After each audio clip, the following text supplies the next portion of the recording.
A homeless man is busted for making meth in a wooded area near a Nokomis neighborhood. Sheriff's deputies say it's becoming more and more common in our area. They say it's dangerous for users and for those living nearby. 7 South Newsroom reporter Josh Taylor is live from Nokomis tonight with more on the story. Josh? Yeah, Scott, some ordinary household items and some cough medication feeding some addictions here. You can see the yellow tape still up behind me where they caught the man back here in the woods making the concoction.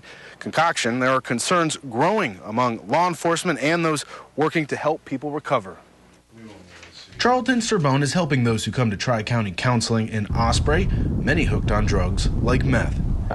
Pretty much like a zombie. He says he's seeing the numbers rise. 2 of his 8 clients this Monday. Yeah, I would see this as a growing problem in our area because, I mean, people can make this stuff at their house. I mean, they don't have to, they get a little of this, get a little of that. Called a one-pot or the shake and bake method, using things like plastic drink bottles, batteries, drain cleaner, fertilizer, and cold medication.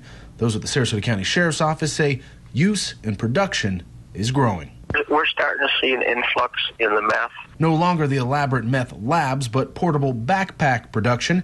They say 32-year-old Seamus Longergan was making it right here in the woods in a tent this past weekend. They're actually able to do it in these small, like, campsite settings or trunk of a car or within a bathroom of a residence. Perhaps a result of new laws and programs which have limited the availability of prescription pills. It's more difficult to get the prescription drugs, so people are using drugs that are on the market. Just a few weeks ago, 3 people were arrested for making meth in a home also in Nokomis.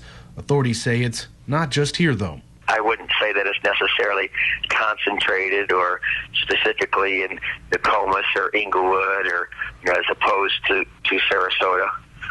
We're making some seizures and arrests in all the areas in the county. Serbone says the drug is actually less addictive than many opiate-based prescription pills.